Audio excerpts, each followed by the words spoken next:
What is the context of development. तो हमारे एक साइकोलॉजिस्ट थे यूरी ब्रॉनफेनब्रेनर्स, इन्होंने एक चार्ट के माध्यम से, एक सर्किल के माध्यम से बताया कि मतलब 5 तरह के सिस्टम होते हैं जो व्यक्ति के डेवलपमेंट को प्रभावित करते हैं।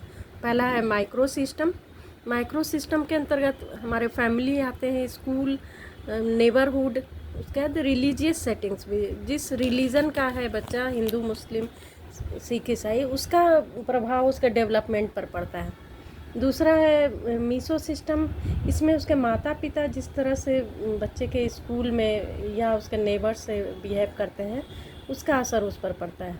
एक्सो सिस्टम में उस पर डायरेक्ट प्रभाव तो नहीं पड़ता है, लेकिन बाद में उसका प्रभाव पड़ता है। जैसे किसी बच्चे के माता पिता का अगर ट्रांसफ़र हो जाता है तो माता पिता तनाव में रहते हैं और बच्चे के साथ वो ठीक से इंटरेक्ट नहीं कर पाते हैं, जिसका कि प्रभाव बच्चे पर पड़ता है। बच्चे के स्कूलिंग का प्रभाव पड़ता है, स्कूल चेंज हो जाता है, उसका मनोरंजन का साधन पर भी उसका असर पड़ता है। तो इस तरह से ये होता है। उसका होता है मैक्रो सिस्टम। तो मैक्रो सिस्टम में व्यक्ति जिस संस्कृति में रहता है उसका प्रभाव उस पर पड़ता है। उसके बाद है क्रोनो सिस्टम। तो क्रोनो सिस्टम में क्या होता है कि अगर व्यक्ति के माता पिता का तलाक हो जाता है या कोई आर्थिक क्षति होती है तो उसका प्रभाव उस बच्चे के डेवलपमेंट पर पड़ता है और उसका पर्सनालिटी उसी तरह का हो जाता है।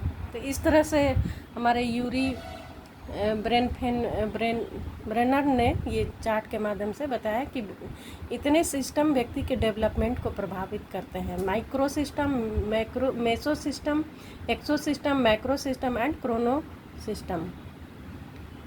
Thank you.